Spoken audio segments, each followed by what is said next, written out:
In the name of Allah, most gracious, ever merciful, Assalamu alaikum wa rahmatullah, peace and blessings be upon you. Distinguished guests, ladies and gentlemen, good evening.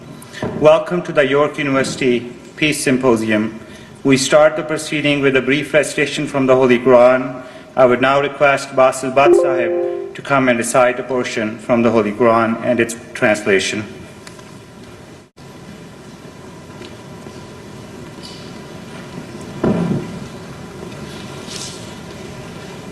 Assalamu alaikum wa rahmatullahi wa barakatuh.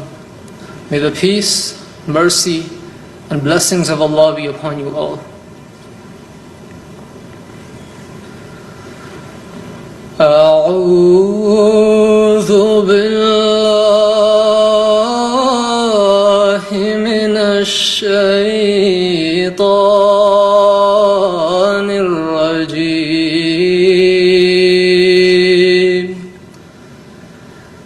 بسم الله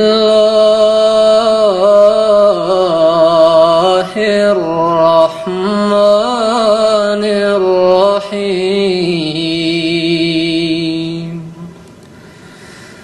يا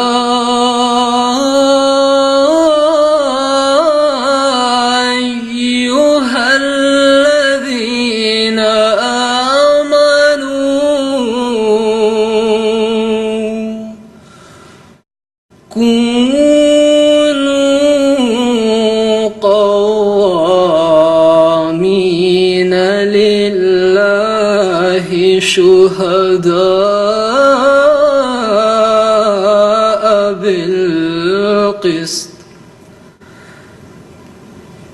بالقسط ولا يجرمنكم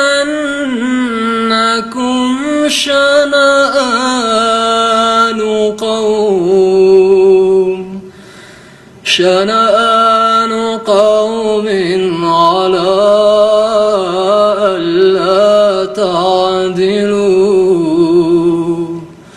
اعدلوا هو أقرب للتقوى واتقوا الله إن الله خبير بما تعملون. وعد الله الذين آمنوا وعملوا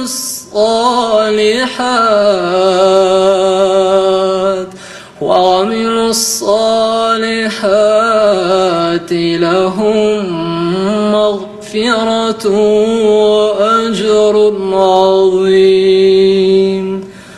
والذين كفروا وكذبوا بآياتنا أولئك أصحاب الجحيم.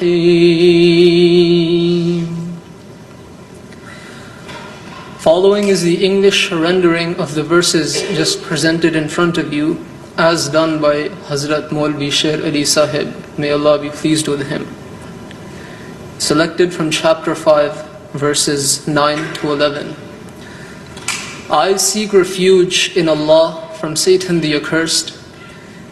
In the name of Allah, the gracious, the merciful.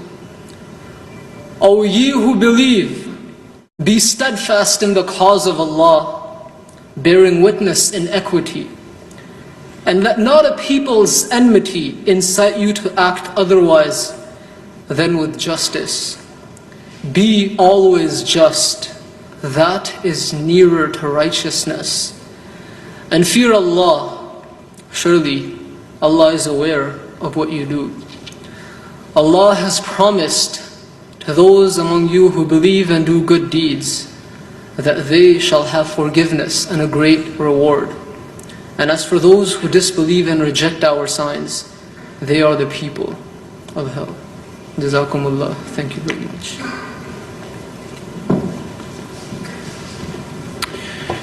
Thank you. Now, to give us an introduction to the Ahmadiyya Muslim Jamaat worldwide and here in Canada, I would request Mr. Lal Khan Malik, the National President of the Ahmadiyya Muslim Jamaat of Canada, to deliver tonight's introductory remarks.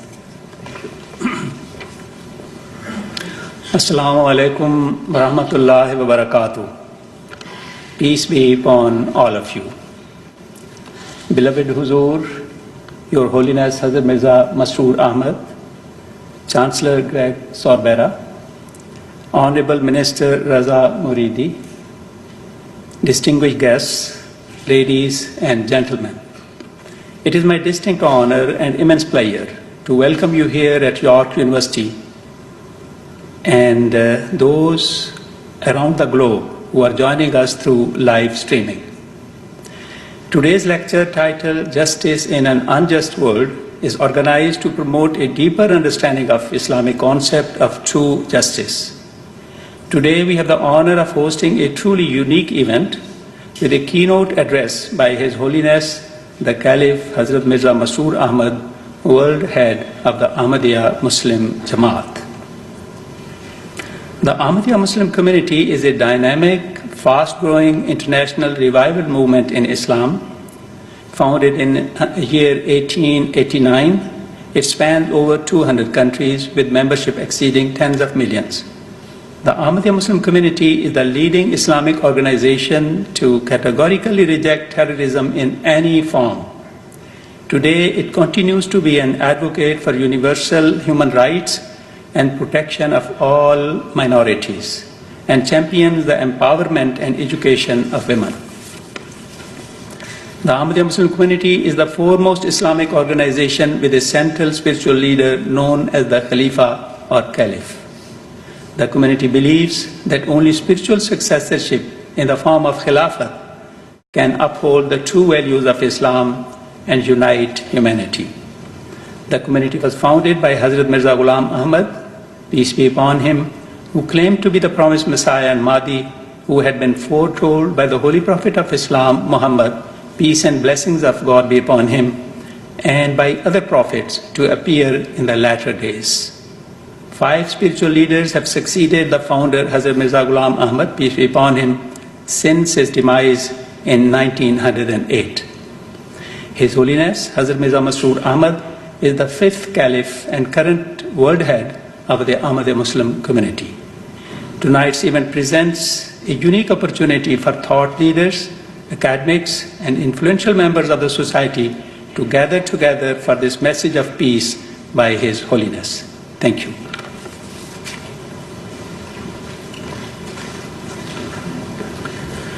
Thank you, Mr. Lal Khan Malik. Our next speaker is Mr. Greg Sorbera, the Chancellor of the York University. Mr. Sorbera has a long and distinguished career in public services, serving as a minister at the provincial level for many years. He is widely respected for his dedication and commitment to serving his fellow Canadians. In June of 2014, Mr. Sorbera became Chancellor of the York University. I request Mr. Greg Sorbera to come to the podium.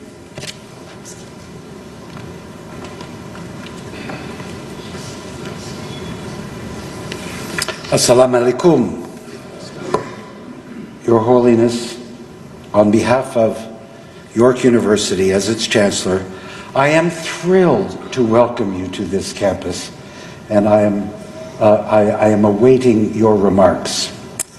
I think that most of you know in this audience that His Holiness has been the spiritual leader of the Ahmadiyya community since 2003. In that capacity, he has the burden of seeing to the spiritual well-being of millions and millions of Ahmadiyya Muslims around the world.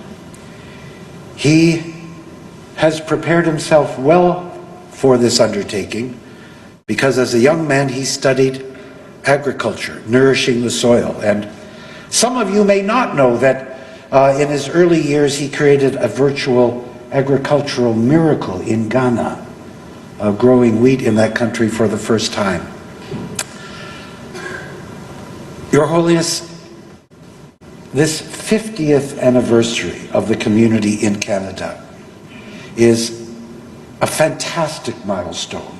And I know that the members of the community right across Canada are simply thrilled that you have given all of your responsibilities, taken so much time to be with the community over the course of the past several weeks. Your presence from Vancouver to Calgary to Toronto and Ottawa inspires a community that, as you know, is growing as fast and as dynamically as any organization in the country, with a mission that needs to be heard around the world, and that is a mission of peace and love for all and hatred for none. Well, as you know as well, I go back a long way with this community, at least in this small area of North York and Vaughan. I remember the early days of the diligent work of my friend Nassim Mahdi, preparing and then building a beautiful and inspiring mosque in the heart of Vaughan, and then watching as literally thousands of members of the community began to settle around that area. And more importantly, the impact, the positive and powerful impact that the community has had on the life, the social life, the community life, the spiritual life of the area, not just in Vaughan or in York region, but right across the province. We all look forward to hearing your remarks this evening. I think for me, as the Chancellor of this university, I am thrilled that you are here to speak in this hall on this campus. And I pray that your words inspire the mission of love for all and hatred for none. And thank you for allowing me to share this podium with you this evening. Merci beaucoup.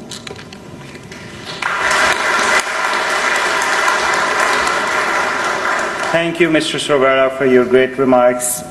Our next speaker is the Honorable Raza Moridi, Ontario's Minister of Research, Innovation and Science. Mr. Moridi is an accomplished scientist and engineer with many decades of academic and industry experience.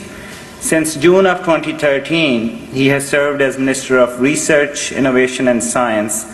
I now request Mr. Moridi to come to the podium.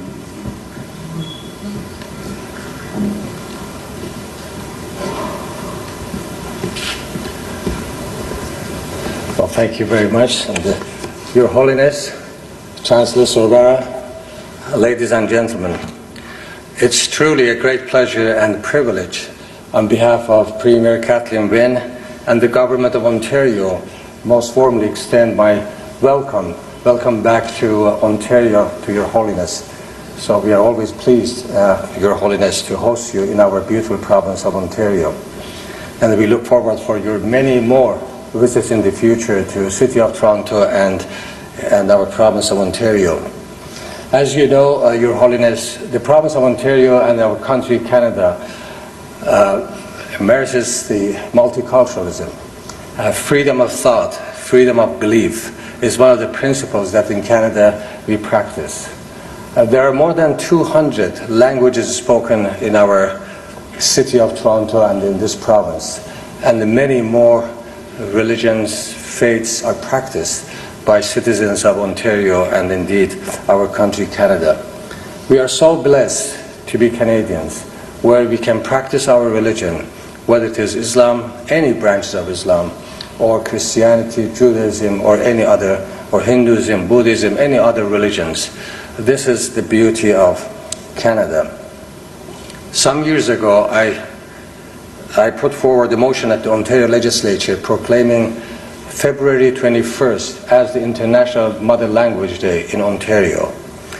And some of you may know that the origin of this movement goes back to Dhaka, Bangladesh, where the Pakistani army in those days killed a number of students who were advocating for keeping their own language, Bengali, in Bangladesh. So as a result of that, of course, International Mother Language Day was created by the United Nations, UNESCO, and I had the pleasure and honor of bringing that motion to Ontario Legislature to proclaim International Mother Language Day in Ontario as well, which was passed unanimously by all members of the Parliament at that time. And in my speech to the Parliament, I said, Mr. Speaker, if I want to say the word hello in greetings in 6,000 languages spoken in the world, we should be staying here for maybe weeks. And indeed, I said this in 40 different languages, including, I said, Assalamu alaikum, supposed to, and many other languages. But this is Canada, where we celebrate diversity, and we believe that diversity is our strength. In some countries around the world, they want to assimilate others. They don't respect other religions. They don't respect other languages. And you can see that today around the world, many, many wars happening in various parts of the world. The origin is in nationalism, is in dogmatism about religions, not having respect to languages and culture and religion practiced by other people. We see this in our own religion, my own religion, Muslim. I was born as a Muslim. And we see this in Middle East, for example, what's happening there. And we are so fortunate that in the Muslim world, we have a leader, Hazrat Mirza Masroor Ahmad, His Holiness, who leads the Muslim world with his teachings, with his books, his sermons, and his meetings. He advocates peace, he advocates brotherhood, he advocates equality of all human beings. And we are so blessed to have leaders such as His Holiness. And we are so glad that His Holiness is visiting us. This is actually my second time having audience with His Holiness. The first time was a few years ago when Premier McGuinty was the Premier of Ontario, and I had the honor and the privilege of having audience with His Holiness. That was at Hilton Hotel, I remember, in Markham. And today I am lucky enough to have audience with His Holiness and look forward for many more in the future. So again, welcome back to Ontario, Your Holiness, and we look forward to hosting you in many, many more visits to Ontario as well. So I'm going to close by saying, love for all, hate for none. This is a great slogan. I keep talking, I keep promoting this. And before I leave the podium, I must also mention about one great man from the Ahmadi community. Of course, there are so many great men and women came after Ahmadi community, but one of the greatest one is the late Professor Abdul Salam. I'm a physicist by profession, some of you may know, and I got to know him. He is one of the giants of science who has served humanity and science immensely. So we have to always remember him. And he created apparently actually a center at Italy called Center for Theoretical Physics, where he used to bring, and is still the center, bring scientists from all over the world, particularly from developing countries, to continue their education and the research and the studies in that center in Italy. So I want to again thank His Holiness for taking time to visiting us, particularly at this time, at this year, that as we are celebrating 50th anniversary of Ahmadi community in Ontario. So thank you very much. Alaikum salam.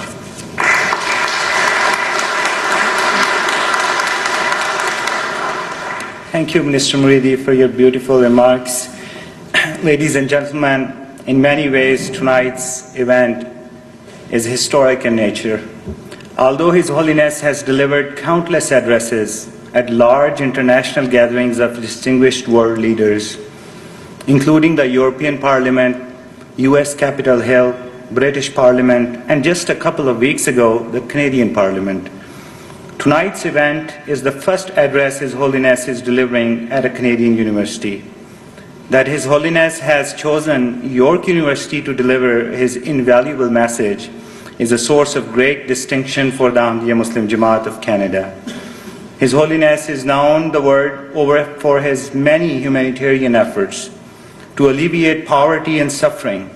He has worked extensively in Africa, building hundreds of schools and hospitals, earning the sincere appreciation and respect of many world leaders throughout the continents. In the West, too, it is the teachings and constant guidance of His Holiness that continuously drives Ahmadi Muslims to work for the betterment of the society. One of the most important undertakings His Holiness is carrying out is his persistent and tireless effort to bring the attention of humanity towards the utmost importance of establishing world peace. At this most critical time, in which the world is at a great unrest, it is this purpose again that has brought His Holiness to address us here today. So, without further ado, we now arrive at the keynote address by His Holiness titled Justice in an Unjust World. I respect beloved Hazur to please address us.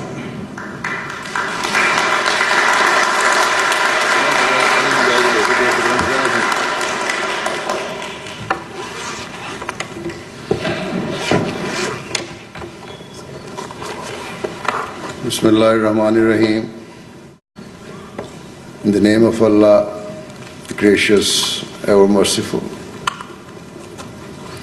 All the distinguished guests, Assalamu alaikum wa rahmatullahi wa barakatuh. Peace and blessing of Allah be upon you all.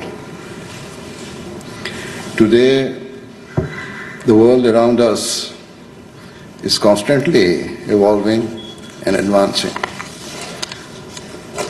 Unquestionably, in the past few decades, the world has moved forward in leaps and bounds in terms of technological development. Every day, new forms of modern technology and scientific advancement are being developed. Progress is being made in many spheres of our life.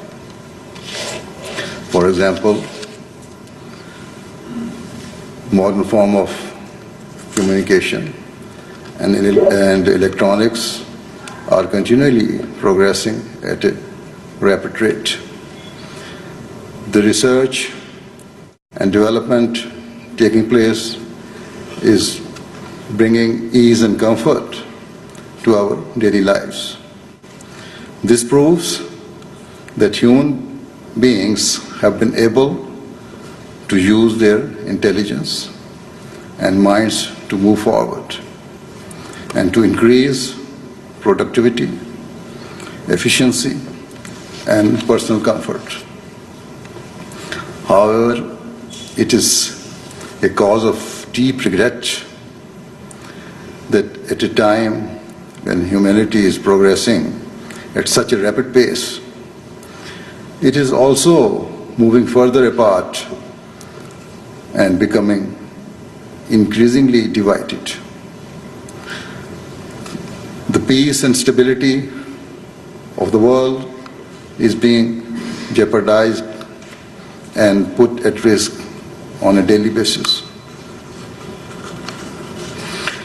In some countries, the leaders and governments are failing to fulfill the rights of their people and are inflicting grave cruelties and injustices upon them.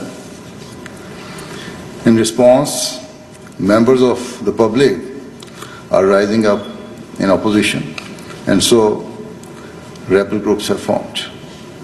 Furthermore, conflict zones are fertile breeding grounds for terrorist groups and extremists. And so such groups have taken root in many countries.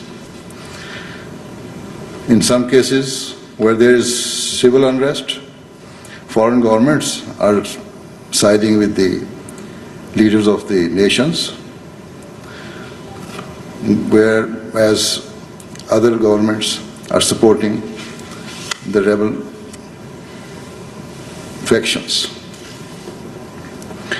Thus, both sides are being provided overt and covert external support, and the results are there for all to see. Bloodshed, violence, and merciless killing of innocent people. Where modern technology has been a force for good, it has also been used as a force for evil and destruction. Such technology has been developed that has the capability of wiping nations off the map with the press of a button. I am referring to the development of weapons of mass destruction that are capable of inflicting the most unimaginable horrors and destruction and devastation. Such weapons are being produced that have the potential to destroy not only civilization today, but to also leave behind a legacy of misery for generations to come. In the world today, we witness double standards and hypocrisy at so many levels of society, and the resulting lack of peace is a cause of the utmost concern and grief for those people who sincerely feel the pain of humanity. As the leader of a worldwide Muslim community, it is this issue that concerns and worries me more than any other. As a Muslim leader, it is a source of grief to me personally that the disorder taking place today is centered around so-called Muslims and is being associated with Islam.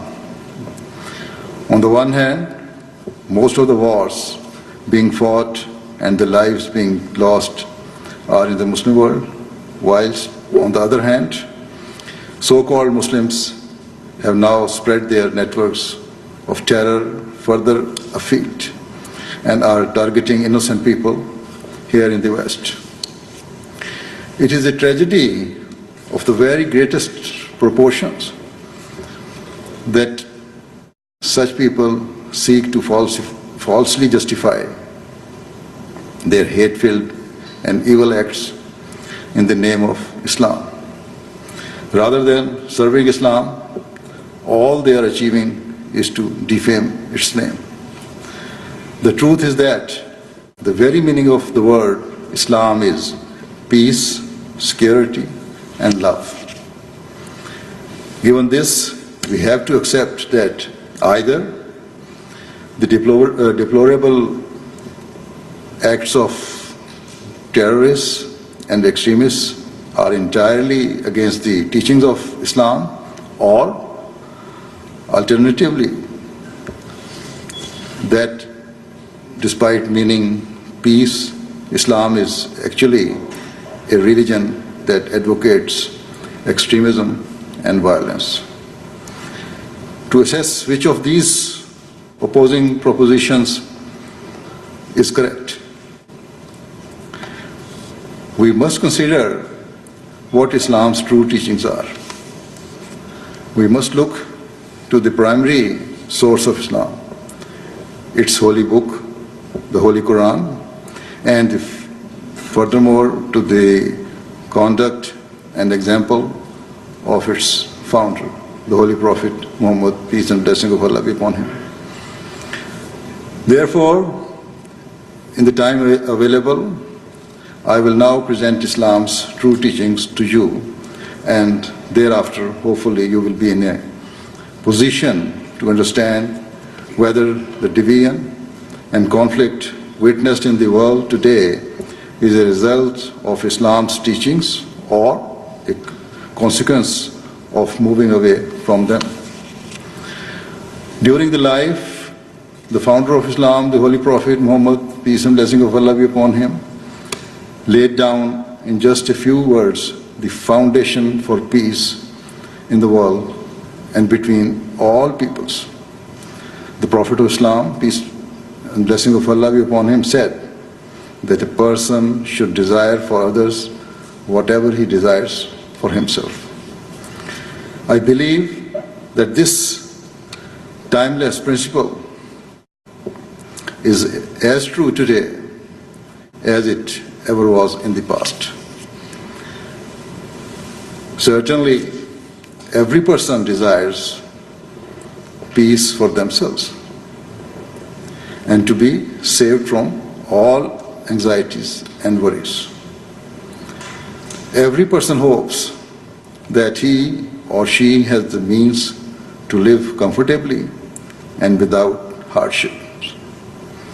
Every person seeks good health so that they can enjoy their lives free from pain or difficulty. Every person craves good standing in their community and respect of others. In a similar vein, every government and every nation also seeks such prosperity. However, how many people or nations are there who truly desire peace, prosperity, and success for others? In terms of verbal proclamations, it is very easy to say that yes, we do desire the best for others. However, in practice, it is much more difficult and challenging.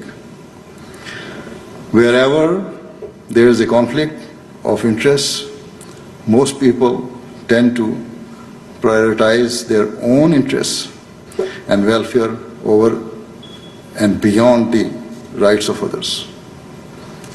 This is true at an individual level and also true at a collective and national level. Today, rather than selflessness, sadly we tend to see selfishness. Most people or nations prioritize their own rights and are quite willing to relegate and demean the rights of others in order to fulfill their own goals and ambitions. In terms of the Muslim world, it is because the leaders and people have discarded the true teachings of their religion that they are now driven by their deviance and unrest. Put simply, the leaders have failed in their duties to protect their people and to safeguard their rights. And in turn, rebel elements have also deviated from what is right and just. Instead of traveling upon a path of justice and integrity, we have seen time and time again the world's major powers being concerned only with fulfilling their own interests. Whether they decide to side with the Muslim governments or the opposition groups is not dictated by what is fair and what is right, rather only by which party better serves their own interests. Yet, according to Islam, our desire and motivation to fulfill our own interests should always be matched by our desire and motivation to fulfill the rights and interests of others. If acted upon, this is the golden principle that will unlock the door to true peace and security. In order to establish peace, Islam also places great emphasis on the fulfillment of one's trusts. Thus, chapter 4, verse 59 of the Holy Quran states, "Verily, Allah commands you to make over the trusts to those entitled to them, and that when you judge between men, you judge with justice. And surely excellent is that with which Allah admonishes you. Allah is all hearing, all seeing." In this verse, Muslims have been clearly instructed to fulfill the trusts that have been placed in them. This includes trusts and oaths that have been undertaken at a personal level and those trusts that are collective. In terms of personal trusts, a person should not seize the property or rights of others or fail to fulfill the responsibilities he owes to other people.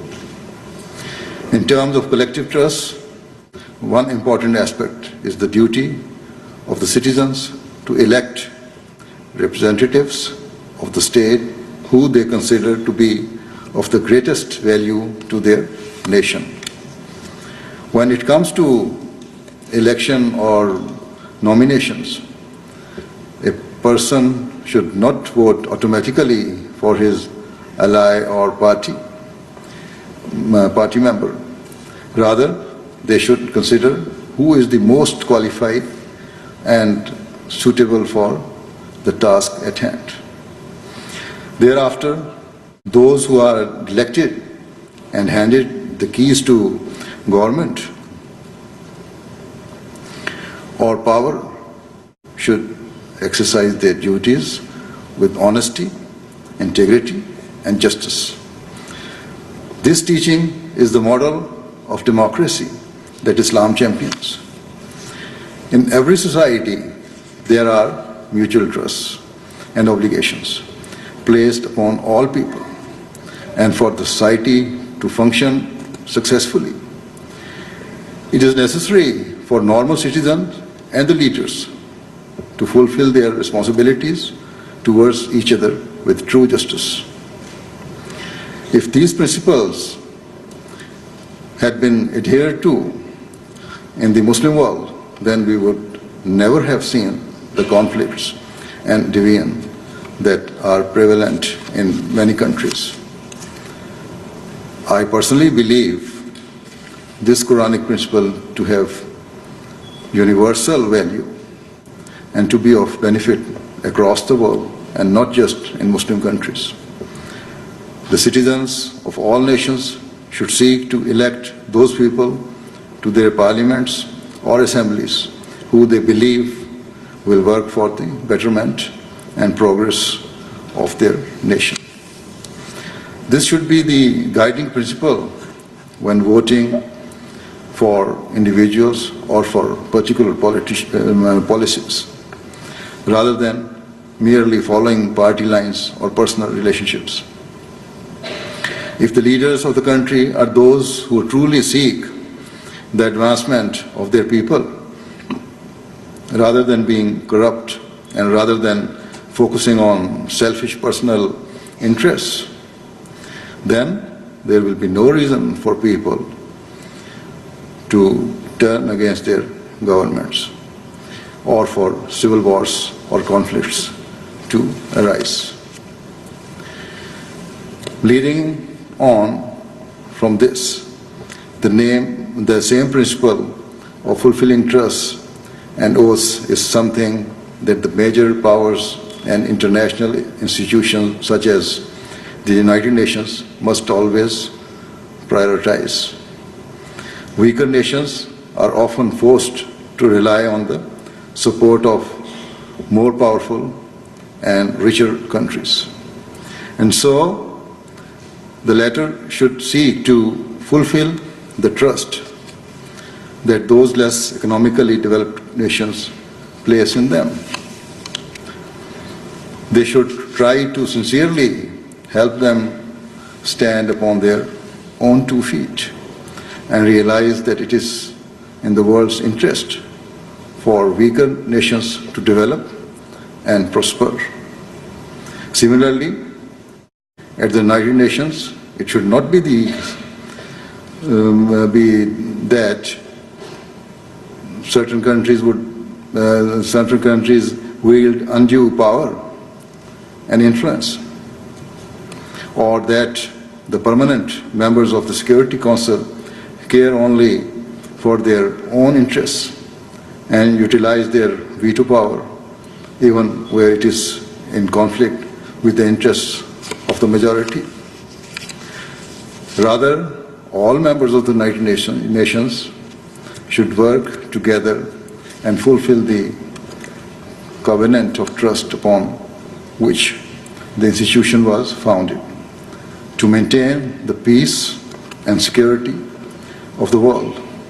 If all nations and international institutions forego narrow self-interests for the sake of the collective good, then the conflicts that are plaguing the world will naturally die away. Sadly, the world is currently traveling in the opposite direction, wherein Muslim governments have failed their people, whilst self-interest is becoming the hallmark of the major powers and the powerful members of the United Nations. Hence, nations are neither fulfilling the trust placed in them, and more are they acting with justice and equity, and nor are they acting with justice and equity. Recently, the former United Nations Assistant Secretary General Anthony Banbury published an article outlining the failing of the organization in which he served. Writing in the New York Times, he said, "I love the United Nations, but it is failing. There is too much bureaucracy and little result. Too many decisions are made for political reasons, rather than following the values and objectives of the UN or by facts on the ground." Then he says, for the UN to continue and prosper, it needs a complete overhaul. And so an outside panel should examine the system and recommend changes. Thus, even those closely affiliated with the United Nations are now openly attesting to its shortcomings and the fact that it has failed in its mission to maintain the peace and security of the world. In terms of Western foreign policy mistakes, the prime example from recent years is the Iraq War in 2003. The former Foreign Minister of the United Kingdom, David Miliband, who is now the President of the International Rescue Committee, spoke some time ago of the long-term impact of the war, speaking about the continued instability and terrorism in Iraq. During an interview with the Observer, Mr. Miliband said, "It's clearly the case that the invasion of Iraq, or more importantly, what happened afterwards, is a significant factor in understanding the current situation in Iraq." When asked if Saddam Hussein would have been able to hold Iraq together and to keep it free from the likes of Daesh, he admitted that this was a distant possibility. This was the admission of a former British parliamentarian who had voted in favor of the Iraq War. Similarly, a well-known newspaper columnist, Paul Krugman, recently wrote in the New York Times that the Iraq War was not an innocent mistake, a venture undertaken on the basis of intelligence that turned out to be wrong. The public justifications for the invasion were nothing but pretexts, and falsified pretexts at that. Hence, even those who initially supported the Iraq War or who have been advocates for the United Nations have been forced to admit that mistakes and the grave consequences of their actions. There is no doubt that such injustices have shattered the foundations of world peace and have enabled terrorist groups such as Daesh to take root and grow. These groups are now not just a threat to the Muslim world, but to all humanity. However, still it does not seem that the world is learning from the lesson of the past. Foreign policy injustice continues to be prevalent and is fueling wars in different countries, leading to the deaths of innocent men, women, and children. Certain major powers continue to prioritize their business interests over and beyond everything else, and so are selling extremely advanced weapons to other countries, even where there is clear evidence that such artillery is being used to kill or maim innocent people and to destroy countless lives. What I am saying is nothing new or a secret, but has long been in the public domain. For example, a number of Western countries are continuing to sell weapons to Saudi Arabia that are being used to target the people of Yemen.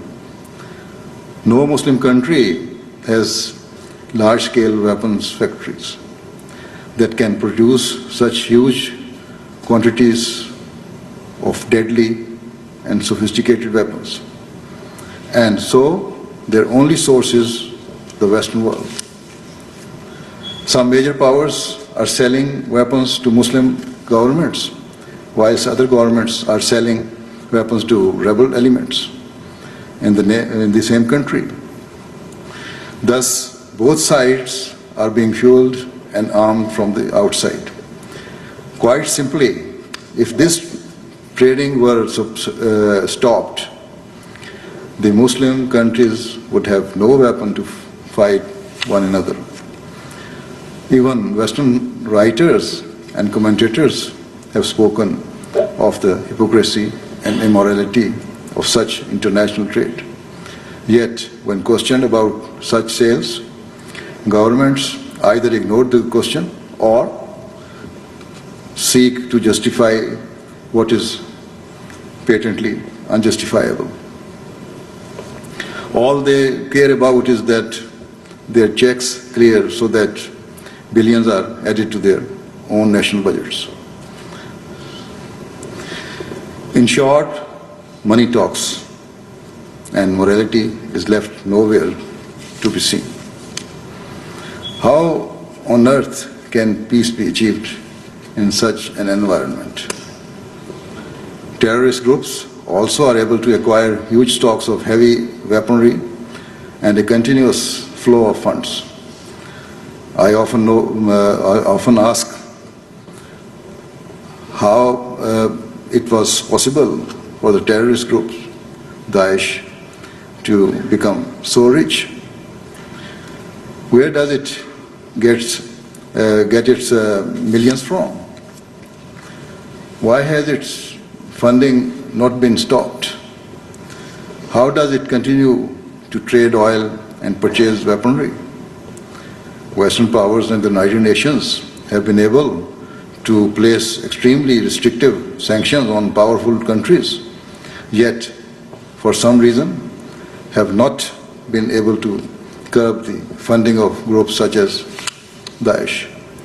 Even now, despite belated efforts to try and restrict the funding of Daesh, it continues to earn millions of dollars. Recently, Canada's Minister for Public Safety announced that the Canadian government would no longer refer to Daesh as Islamic State. He said that Daesh was neither Islamic and nor was it a state. His comments were well made. and prove that Western governments are well aware of the fact that such terrorism is not based on Islam. However, at the same time, effective measures have not been made to stop the funding and growth of such groups. I have spoken at length about the lack of justice in the world, and so I shall now explain what Islam's concept of justice is. As time is limited, I shall cite just two verses of the Holy Quran that illustrate Islam's unparalleled teachings of fairness and equity. Chapter 4, verse 136 of the Holy Quran states, O ye who believe, be strict in observing justice and be witness for Allah, even though it be against yourselves or against parents and kindred, whether he be rich or poor. Allah is more regardful of them both than you are. Therefore, follow not low desires, so that you may able to act equitably. And if you conceal the truth or evade, then remember that Allah is well aware of what you do. In this verse, Muslims have been directed to be ready to give testimony against themselves and their family members in order to establish the truth and for justice to be served. A Muslim's loyalty to the truth must take precedence over everything else. Thereafter, in chapter 5, verse 9 of the Holy Quran, Allah the Almighty states, O ye who believe, be steadfast in the cause of Allah, bearing witness in equity, and let not a people's enmity incite you to act otherwise than with justice. Be always just, that is nearer to righteousness, and fear Allah. Surely Allah is aware of what you do. Having instructed Muslims to be willing to testify against themselves, in this verse the Quran commands them to be fair and just with all parties, including their enemies and opponents. This is the exalted standard of justice advocated by Islam. And so, if today's Muslim governments are not following this teaching, it is their fault.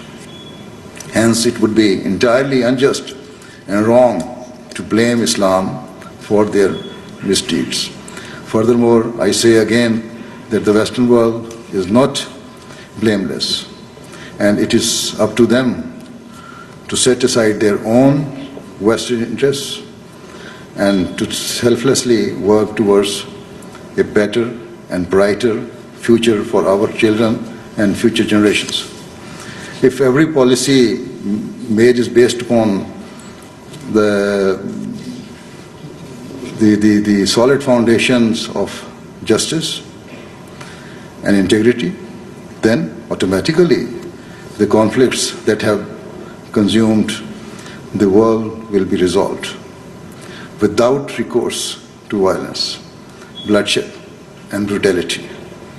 If we truly want peace in our time, then we must act with justice. We must value equality and fairness. As the Prophet of Islam, peace be upon him, so beautifully stated, we must love for others what we love for ourselves. We must pursue the rights of others with the same zeal and determination that we pursue our own rights. We should broaden our horizon and look at what is right for the world rather than what is only right for us. These are the means for peace in our age. From the depth of my heart, I pray that Allah the Almighty grants wisdom to all parties and all nations, so that it is with this selfless spirit that they all work together for the betterment of mankind. With these words, I thank you all. Thank you very much.